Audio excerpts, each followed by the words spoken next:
Gracias, hermano Frank. Hermanos, ¿pueden tomar asiento?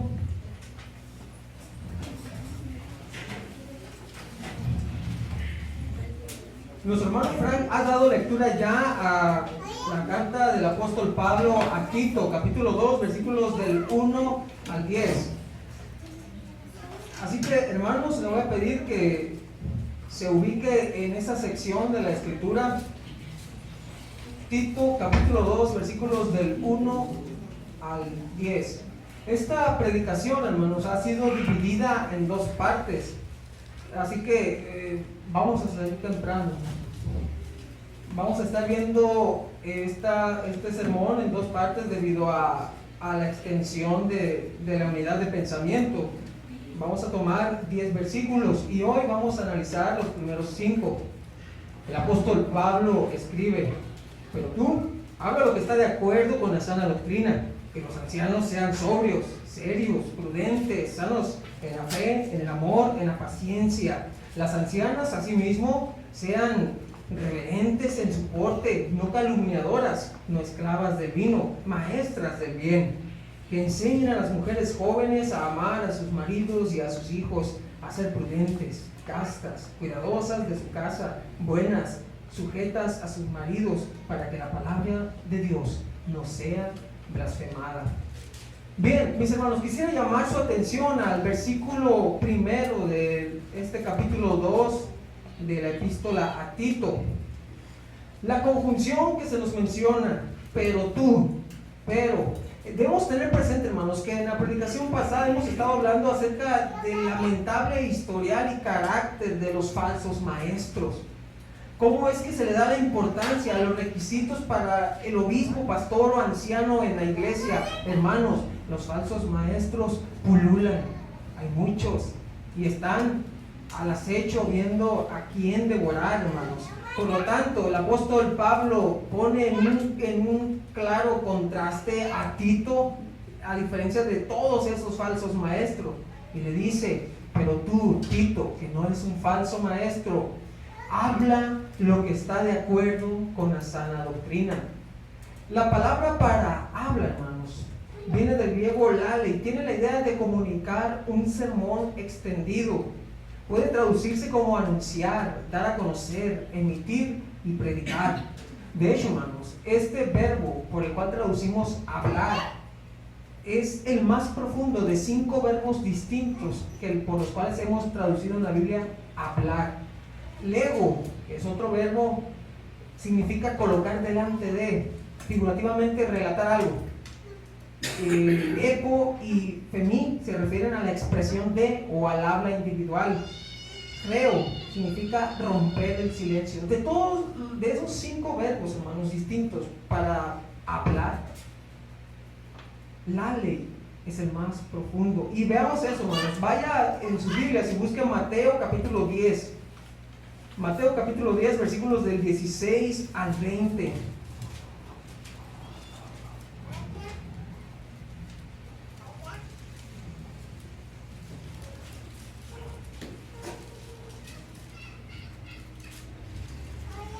Jesucristo está hablando y dice: he aquí, yo os envío como ovejas en medio de lobos.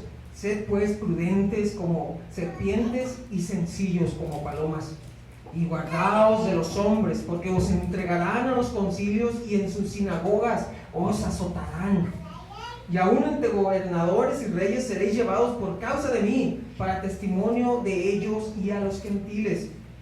Mas cuando os entreguen, no os preocupéis por cómo o qué hablaréis, porque en aquella hora os será dado lo que habéis de hablar.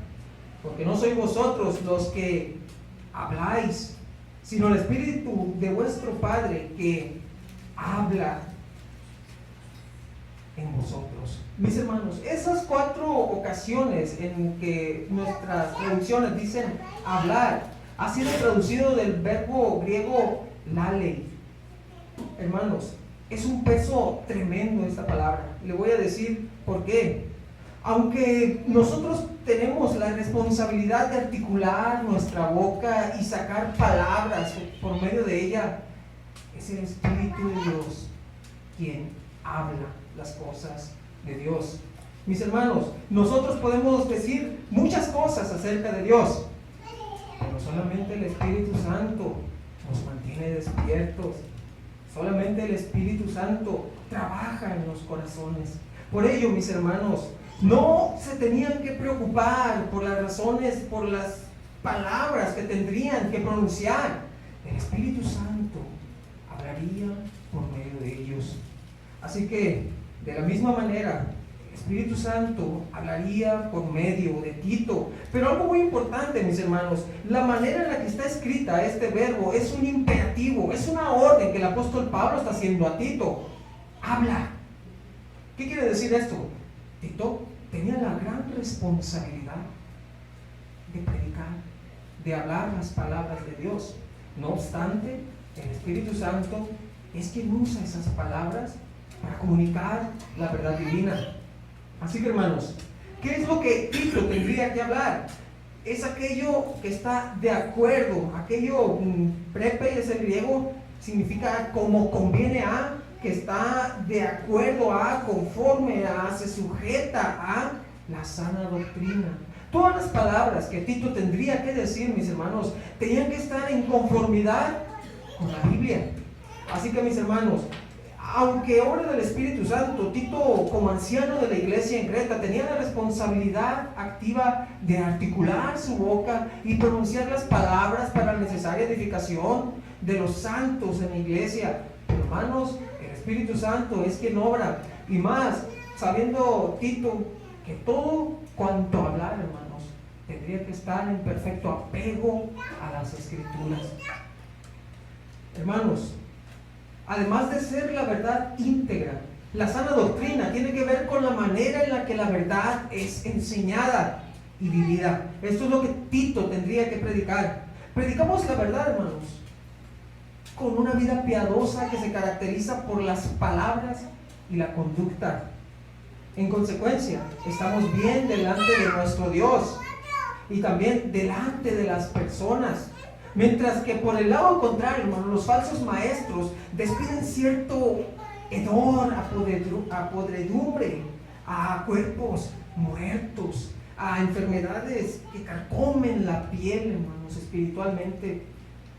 Tito estaría sano, porque recurriría a la mejor medicina, hermanos, que podemos tener: la sana doctrina.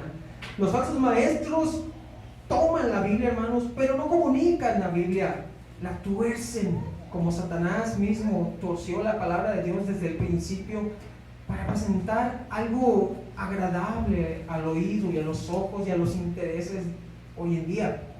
Pero Tito tendría que ser conforme a esa sana doctrina. Tito no iba a poner algo que le agradara a la gente para atraer más gente. No. Tito tiene una responsabilidad como anciano delante de Dios. Por ello, hermanos, es necesario notar que la evidencia clara de que usted se encuentra en la verdadera iglesia de Cristo. Piensen en esto, hermano. ¿Quiere saber si realmente es usted una persona que profesa la verdadera fe?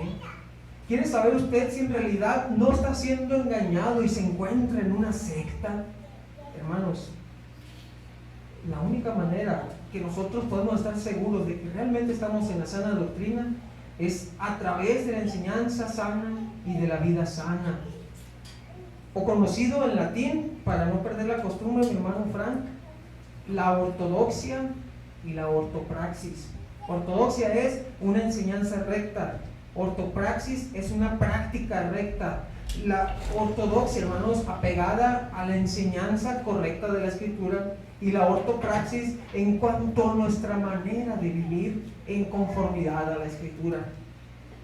Permítame repetirle las palabras con que el apóstol Pablo escribe, siendo inspirado por el Espíritu Santo para establecer especificaciones sobre esta ortopraxis en la iglesia.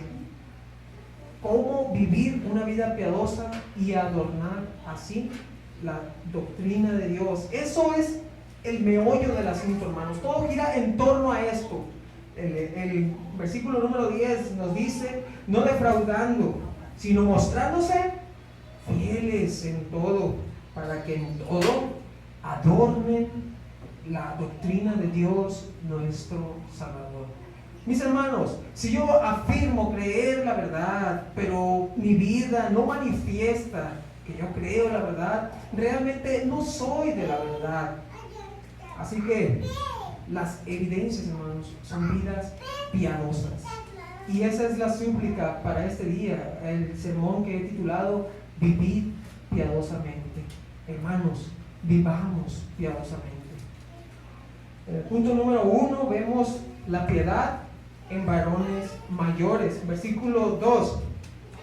Que los ancianos sean sobrios, serios, prudentes, sanos en la fe, en el amor, en la paciencia.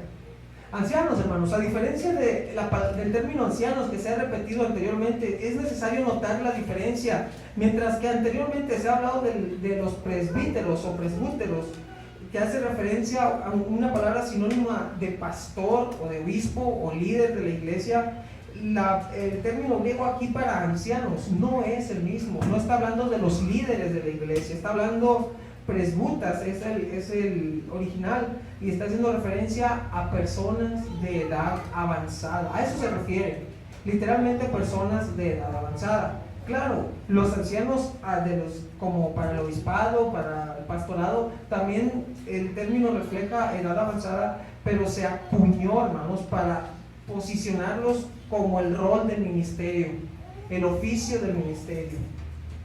Así que, hermanos, ¿qué es lo que cuál debería ser el comportamiento de estos ancianos en la iglesia? Primero se nos dice sobrio, que practique una personalidad alerta. Sugiere también, hermanos, el ejercicio del dominio propio, que gobierne sus pasiones, que gobierne sus deseos, posibilitando al creyente ser conformado a la mente de Cristo.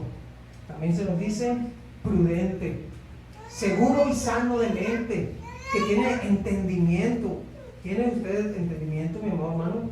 Que es moderado en cuanto a opinión o pasión e indica sabiduría práctica. No es una persona, hermanos, que se adelanta a lanzar ideas. No, analiza la situación, callado, esperando momentos indicados para el habla. Además, hermanos, me gustaría mencionarles estos 3 aspectos que se notan en los ancianos: sanos en la fe, en el amor, en la paciencia. La sanidad, hermanos, cada vez que la Biblia hace alusión a la sanidad espiritual, o la sanidad de la fe, o la sanidad de la fe, se está indicando que se encuentra alguien en óptimas condiciones en su organismo. Nosotros, hermanos, podemos decirnos sanos y tener enfermedades, pero no estamos aquí para hablar de términos médicos. Estamos hablando acerca de la necesidad de nuestras almas. Nuestras almas, hermanos, no tienen gripa, no tienen tos, no se enferman, se mueren. Así que, mis hermanos, si usted ha recibido el maravilloso don del Espíritu Santo, de la regeneración, y el Señor le ha permitido pasar de muerte a vida, debe cuidar su salud, debe cuidar de su alma. Y por eso el apóstol Pablo dice sano en la fe. Esta es una indicación de que se está apegado a la sana doctrina. Cuando vemos este término, hermanos, fe, es una referencia a la doctrina, que se cree en toda la enseñanza correcta y fiel de la Biblia, de la común fe de los santos. Sus convicciones son saludables debido a que lo que profesa conocer de Dios está en conformidad con la verdad. No dice, yo creo en Dios, es un señor viejito, canucio, que vive en un monte muy lejos de aquí. No, conoce verdaderamente a Dios. También podríamos entender, hermanos, sanos en la fe. Es importante notar aquí a lo que llamamos elipsis. La elipsis, hermanos, es la omisión de cierto texto que ha de ser tácitamente entendido. Es decir, aquí la elipsis se encuentra en la palabra sanos. Si usted se fija, sano en la fe, y después sano en el amor, y después sano en la paciencia. A esa omisión del adjetivo sano, hermano, lo llamamos elipsis. Queda tácitamente entendido. Así que, ¿a qué se refiere con sano en el amor? No significa, hermanos, que él es un Casanova o que le va bien con las mujeres. Su salud se manifiesta no solo por su profesión de fe, sino por su amor por la iglesia, su preocupación por los santos, por sus hermanos. Vemos cómo, hermanos, esto se está refiriendo a algo práctico. El apóstol Pablo ha hablado en otras cartas acerca de la importancia de la sana doctrina y la ha descrito. Pero a Tito le dice, la práctica nos define como creyentes de la sana doctrina. Así que tendría que vivir en sanidad conforme a su fe, a lo que cree de Dios y a su amor, la práctica de su fe en la iglesia. También sano en la paciencia, espera conforme a la sana doctrina. Indica también como resistencia o aguante alegre o aguante esperado. La Biblia de las Américas traduce perseverancia. Así que, hermanos, literalmente eso podríamos entenderlo como permanecer debajo, en el sentido de sobrellevar algo. No sé qué es lo más pesado que usted ha cargado, hermano, pero piense que lo carga toda su vida. El apóstol Pablo dice a los Gálatas, capítulo 6, que debemos sobrellevar los unos las cargas de los otros y cumplir así la ley de Cristo. Hermanos, tenemos que perseverar en ello, tenemos que resistir en ello, porque sabemos que la recompensa, hermanos, es grande. Amén.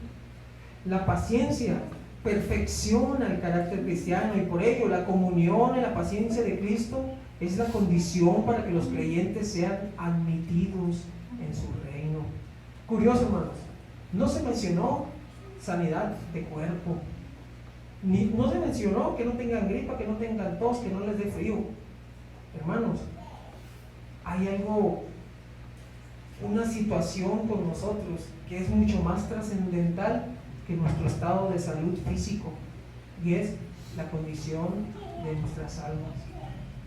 Jesucristo pudo sanar a muchísima gente y puede hacerlo hoy en día, pero nuestra preocupación, hermanos, no es tratar de sobrellevar estos cuerpos corruptos el mayor tiempo que se pueda, sino cuidar nuestras almas. Por eso el Señor ha puesto ancianos que velen por sus almas. Vemos también en el punto número 2, la piedad en mujeres mayores. Los versículos del 3 al 5 analizamos, hermanos, cómo es la práctica de la sana doctrina en las mujeres mayores.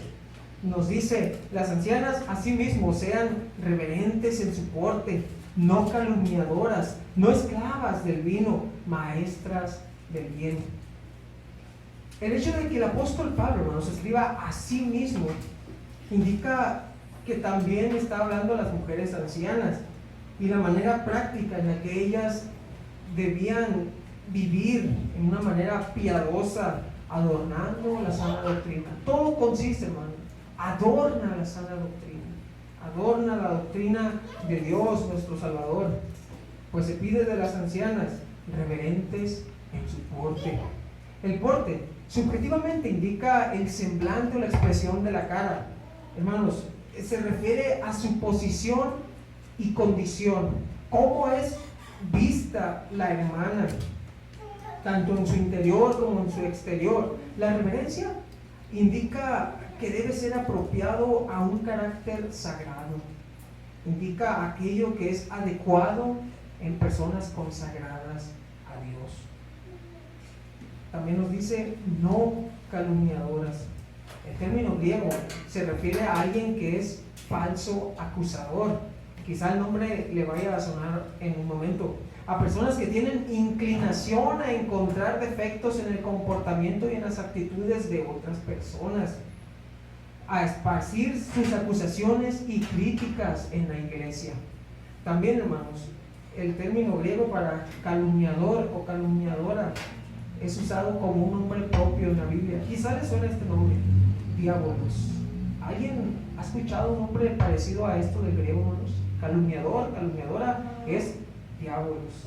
Así que, hermanos, cuando somos calumniadores, chismosos, ventilamos opiniones que distorsionan la vida de nuestros hermanos, estamos convirtiéndonos en tocayos del diablo. Porque ese es el término, diablo. Nos dice también, no esclavas del vino. Su cuerpo y voluntad no debe estar puesta en servidumbre al vino. Debemos recordar el contexto, mis hermanos. En el año en el que el apóstol Pablo escribe, en el 64 aproximadamente después de Cristo, pues no había refrigeradores. De hecho, en ciertas regiones era mejor tomar vino que tomar agua. Y el vino, hermanos, para el pesar de muchos cristianos, pues era jugo que se fermentaba. No, Tito no decía, uy, voy a guardar mi jugo de uva en el refri. El vino se fermentaría, el jugo se fermentaría. Y después hace el efecto tan deseado hoy en día del vino, embriagar. Pues bien, dadas las circunstancias del contexto, hermanos, debemos entender que tenían que tomar vino, tenían que tomar líquidos, hermanos, de algún lugar. Pero ahora debemos entenderlo en nuestro contexto. Está prohibido siquiera, hermanos, tener una botella de vino en ciertos lugares, hermanos. Aunque en otras regiones culturales sea bien vista, como dice nuestro hermano Ramón, director del seminario, nos debemos a la gente. Si yo no tomo aquí, que es visto mal, no voy a tomar en ningún otro lugar, aunque sea bien visto, porque nos debemos a las almas por las cuales Dios nos ha puesto como líder. Así que, hermanos, en las ancianas tendría que ser así. También es un requisito para los ancianos, no damos al vino. En nuestro tiempo contextualizado, debemos alejarnos y abstenernos de toda clase de bebida alcohólica. Claro, habrá casos especiales, ¿no?, donde alguna cena romántica con su esposa, su esposo, que son cosas personales, pero se refiere, hermanos, a nuestro testimonio. ¿Qué imagen estamos dando? El hermano con una botella de whisky está adornando la sana doctrina. Por supuesto que no. También nos dice maestras del bien. Esta palabra es muy interesante, hermanos. Está compuesta de dos palabras. Calodidascalía significa kalos, bueno o noble o virtuoso, y didascalía, que es enseñanza. Tenían que enseñar aquello en lo que hubiera nobleza. Tenían que enseñar aquello lleno de virtudes, algo digno de imitar. Eso era lo que las mujeres tienen que enseñar. No es una mujer mayor de la que se aprendan malas costumbres, todo lo contrario, tienen que enseñar. Y el apóstol Pablo nos dice en el versículo 4 que enseñen a las mujeres jóvenes a amar a sus maridos y a sus hijos. Esa es la tarea de las hermanas mayores. Mientras Tito, hermanos, como anciano de la iglesia, indicaría a los adultos mayores cómo comportarse, porque tanto la manera que se les es dada a los ancianos de comportarse, Tito ya las ha cumplido por la gracia de Dios para poder pertenecer al ministerio. Así que, aunque Tito no era físicamente un anciano de edad avanzada, cumplía con los requisitos de liderazgo, por lo cual era puesto para enseñar a los mismos ancianos, a adultos mayores en su iglesia. Pero en la tarea de las mujeres, hermanas, la cuestión es esta: instruir a las más jóvenes. Aquí se puede estar hablando de mujeres jóvenes, tanto recién casadas, con poco tiempo de casadas, o incluso a las que están por casarse. Este verso nos dice de manera general amar a sus maridos y a sus hijos. Pero permítame leer el siguiente verso para mostrarle específicamente cuál es la manera de hacerlo. Pues ya tenemos el mandato en este versículo 4, que amen a sus esposos y a sus hijos. Ahora veamos cómo han de hacerlo. Versículo 5, a ser prudentes, castas, cuidadosas de su casa, buenas, sujetas a sus maridos, para que la palabra de Dios no sea blasfemada. Es importante notar que los aspectos prácticos, hermanos, tanto a los hombres como a las mujeres, han de ser en los que los jóvenes se fijen cuando anden buscando a esa pareja para contraer matrimonio. Primero se nos dice que enseñen a ser prudentes. Es el mismo adjetivo que se ha mencionado anteriormente para los adultos mayores, que sepan controlar sus pasiones, que sepan refrenar su lengua, que no se apresuren para emitir juicios, que al igual que como hemos visto con los ancianos mayores, escuchar, reflexionar. Se ha pedido tanto para los ancianos como para las ancianas, y que éstas enseñen a las jóvenes. También nos dice castas. Esto significa inocentes o modestas, puras o limpias de carnalidad. Nada de doble sentido ni cosas por el estilo deben salir de la boca de estas jóvenes. Así que, hermanos y hermanas, la tarea de las mujeres mayores en la iglesia es el ejemplo a las menores, así como la tarea de los hombres mayores es el ejemplo a los jóvenes, y las ancianas mayores tendrían que dar este ejemplo.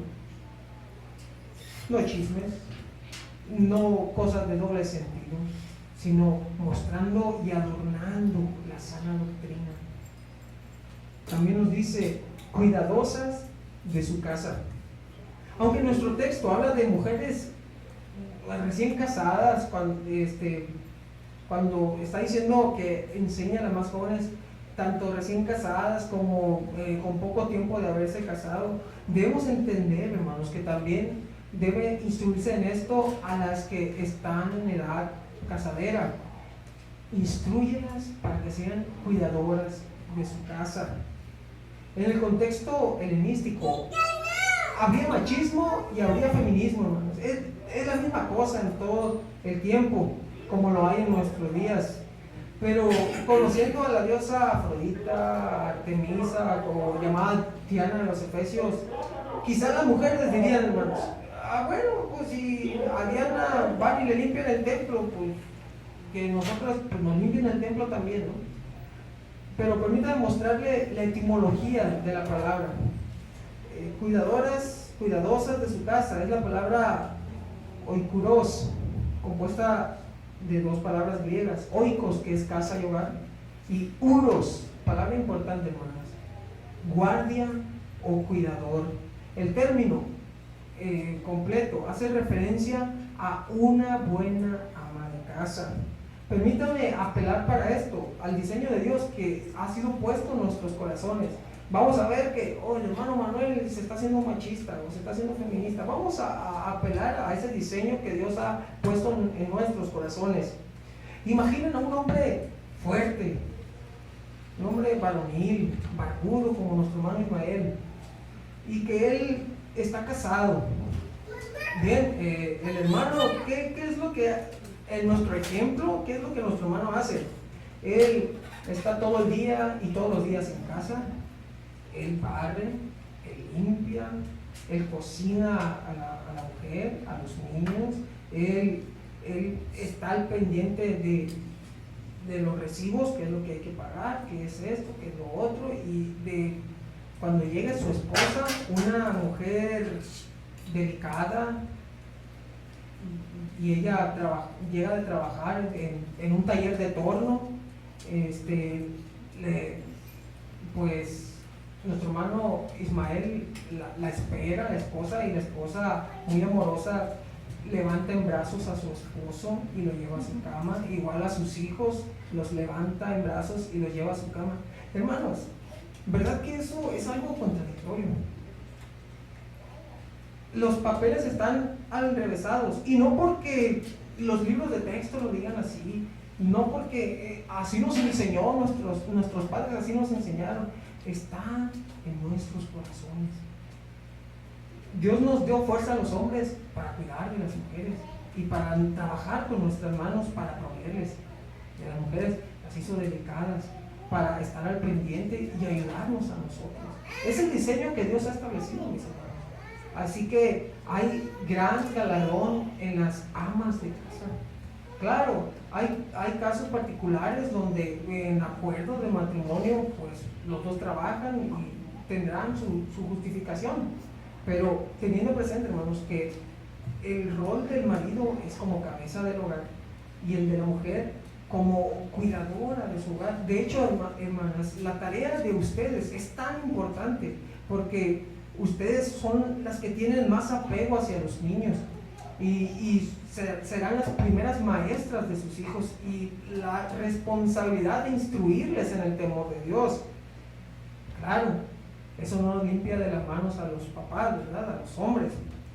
Así que, hermanos, espero que no le haya gustado el ejemplo, espero que le haya parecido extraño, porque eso es contra naturaleza. Así que, hermanos, buenas, aparte de que sean buenas cuidadoras de su casa, se nos dice que deben ser buenas. Se nos ha hablado anteriormente de que enseñan, maestras del bien, enseñan lo bueno.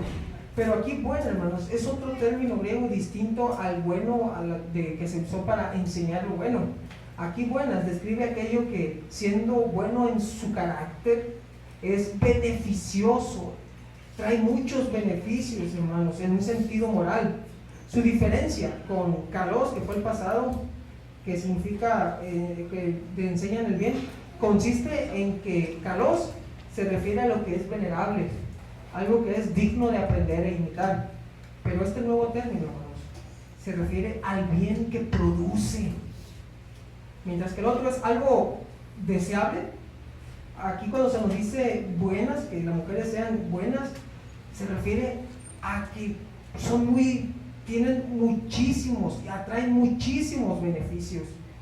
Pues la escritura nos dice: quien haya esposa, haya el bien. ¿Sabe qué, mi hermano? ¿Sabe quién es el que más nota esto? Cuando una esposa es buena, que es cuidadora de su hogar, cuando es prudente, cuando no es calumniadora. Yo estoy seguro que usted sabe quién es el que más lo nota: el esposo. Y permítame, le voy a leer Proverbios capítulo 1, versículo 9. Mejor es vivir en un rincón del terrado que con mujer rencillosa en casa espaciosa. Proverbios 21, 19. Mejor es morar en tierra desierta que con la mujer rencillosa e iracunda. Proverbios 25, 24.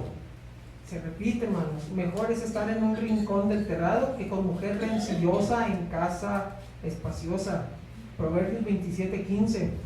Gotera continua en tiempo de lluvia y la mujer rencillosa son semejantes. Cada uno de estos proverbios, hermanos, fue inspirado por Dios. Claro, han de estar los esposos, ¿verdad? Pues por supuesto que no, hermanos. Y permítanme todavía enseñarle un poco más, mis hermanas, acerca de lo que el apóstol Pablo dice. Ya después nos vamos sobre los hombres. Nos dice: sujetas a sus maridos. El término griego, nos dice nuestro hermano Frank, hupotazo, usado principalmente como término militar. Literalmente significa ordenar abajo, someterse o estar sujeto. Examinemos, hermano, a la luz de lo que la escritura dice. Aquí viene ya, hermanos, el empate, ¿no? Como si, espero que no se estén peleando, no se trata de eso. Estamos viendo el perfecto diseño de Dios en la naturaleza, y en la naturaleza de la primera institución que Dios hizo, el matrimonio. Efesios, acompáñenme a Efesios capítulo 5.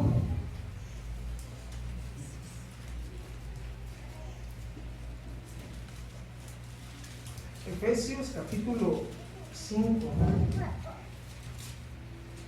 versículos del 21 al 31. Son muchos versículos, pero yo sé que mis hermanas se van a sentir muy aliviadas. Someteos unos a otros en el temor de Dios. Las casadas estén sujetas a sus propios maridos como al Señor, porque el marido es cabeza de la mujer, así como Cristo es cabeza de la iglesia, la cual es su cuerpo y Él es su Salvador. Así que, como la iglesia está sujeta a Cristo, así también las casadas lo estén a sus maridos en todo. Y no vamos a cerrar la Biblia, mis hermanas. Versículo 25. Maridos, amad a vuestras mujeres, así como, hermanos, el peso de esto, como Cristo amó a la iglesia. Hermanos y hermanas, mientras que de la mujer se pide la confianza en su marido, del marido Dios exige la responsabilidad de rendir cuentas. Recuerde esto, cuando comen del fruto, la primera en hacerlo es Eva, después es Adán. Eva le da a Adán y Adán también desobedece. Dios justificó a Adán. ¿Qué acaso, hermanos, no le buscó primero? Fue primero con el hombre, porque el hombre es cabeza del hogar, es el responsable. Y hermanos, la tarea debe amar a la esposa como Cristo amó a la iglesia.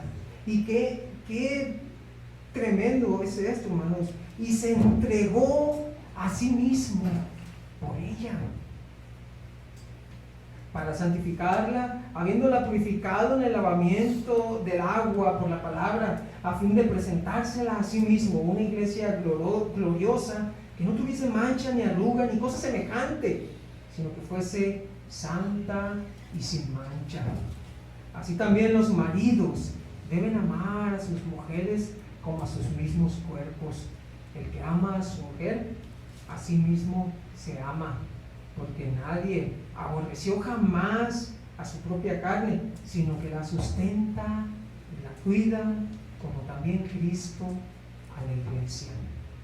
Porque somos miembros de su cuerpo, de su carne y de sus huesos. Estamos fundidos en él. De la misma manera, el esposo en la esposa. Mis hermanos, notemos la distinción de roles. Y en cada rol dictaminado, sea para la fortaleza del varón, para la delicadeza y estética de la mujer, hay diferentes tareas. Y no somos delante de Dios diferentes en valor. Somos lo mismo delante de Dios, igual de importantes delante de Dios. Envió a su Cristo por mujeres y por hombres. Somos diferentes en cuanto a responsabilidades, en cuanto a tareas. Así que de la mujer se pide confiar y depender en su esposo. Respetar a su esposo como cabeza del hogar, como el líder, mis hermanos. ¿Y qué es como termina el apóstol Pablo? Para que la palabra de Dios no sea blasfemada. Al seguir estos consejos prácticos, tanto hombres como mujeres están adornando la doctrina de Dios, nuestro Salvador. ¿Cómo lo están haciendo? Con vidas piadosas, que respaldan, que están en conformidad con la sana palabra. Pueden predicar el evangelio, hermanos, porque su cuerpo despide el aroma a Cristo. Así que, hermanos, esa es la credibilidad de nuestras vidas, el sello de Dios. Recuerde que Dios puso las obras de antemano para que anduviésemos en ellas.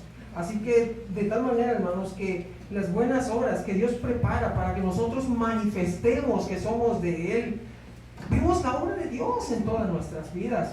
Así que tanto hombres o mujeres tenemos que someterse cada quien a quien se debe de someter. La mujer al marido como el Señor, el marido a Cristo, y también a los patrones, hermanos. ¿Cómo vemos eso ahora? Pues cuando Pablo hace referencia en cuanto a los amos y los siervos. Pero también mencionábamos a los niños. En mismo Efesios capítulo 6 vemos que hay acerca del amor y del cuidado hacia los niños. Pues nos dice esta última parte: hijos, obedeced en el Señor a vuestros padres, porque esto es justo. Honra a tu padre y a tu madre, que es el primer mandamiento con promesa, para que te vaya bien y seas de larga vida sobre la tierra. Y dicen los padres, amén. Todos los padres, amén. Pero vienen los hijos. Y vosotros, padres, no provoquéis a ira a vuestros hijos, sino criadlos en disciplina y amonestación del Señor. No abuses del rol por el cual Dios te puso. No. El amor de Cristo debe reflejarse en cada miembro del hogar. La vida piadosa debe reflejarse en cada miembro del hogar, en cada miembro. Porque de no ser así, la palabra de Dios va a ser blasfemada. Hermanos, es importante notar aquí acerca de que la palabra de Dios no sea blasfemada, algo a lo que llamamos metonimia. Esta figura literaria, hermanos, es cuando usamos, no debe entenderse literalmente. Es decir, aunque, claro, la palabra de Dios es blasfemada cuando la desobedecemos. ¿Qué es lo que dicen? No, ese librito ni le sirve de nada. Ahí está el hermano, es un grosero, es un borracho. Las injurias, los insultos que son dados hacia la palabra de Dios. Personalmente, hermanos, también me gusta entender aquí una metonimia. Es decir, se está refiriendo a la palabra de Dios como el escrito por el autor, la obra por el autor, es decir, a Dios mismo. Blasfeman el lugar donde Dios mora. Por nuestra causa blasfeman el trono de Dios. Por nuestra causa blasfeman el nombre y la palabra de Dios. Hermanos, aclarémoslo más analizando este término blasfemai, que es blasfemia. Cuando se expresan palabras ofensivas hacia una persona, desprestigiándole y rebajándole. En el Antiguo Testamento, hermanos, la blasfemia contra el nombre de Yahweh se castigaba con la muerte. En el nombre de Dios, dice Levítico 24:16, y el que blasfemare el nombre de Jehová ha de ser muerto. Toda la congregación lo apedreará, así el extranjero como el natural. Si blasfemare el nombre, que muera. Mis hermanos, no nos convirtamos en asesinos que por nuestra culpa, por no vivir piadosamente, las personas blasfemen el nombre de Dios y estén enemistados con el Señor. Claro, esto es otra dispensación. Aquí ya nosotros no apedreamos, ¿verdad? No vamos a decir que alguien viene y hizo una blasfemia y lo vamos a matar entre nosotros, la congregación. Por supuesto que no. Pero hermanos, el nombre de Dios es desprestigiado cuando nosotros fallamos. Los judíos interpretaron este texto como una ley que prohibía pronunciar el nombre de Dios bajo ninguna circunstancia. Los judíos dicen Elohim, dicen Dios, pero no pronuncian el tetragramatón, conocemos como Yahweh o como es traducido en nuestras Biblias Jehová. Los judíos no lo pronuncian porque entendieron mal este texto. Y algo interesante, hermanos, ni Moisés, siendo un hombre santo, pudo escuchar el santo nombre de Dios. Solamente un vestigio del nombre de Dios. ¿Recuerdan que Moisés dice, ¿y quién me envía? ¿Quién les diré que me envía? ¿Quién eres tú, Dios? Y él le dice, yo soy el que soy. Hermanos, todo lo que tiene que ver con Dios es santo. Hermanos, porque somos depravados, somos pecadores, no se nos fue conferido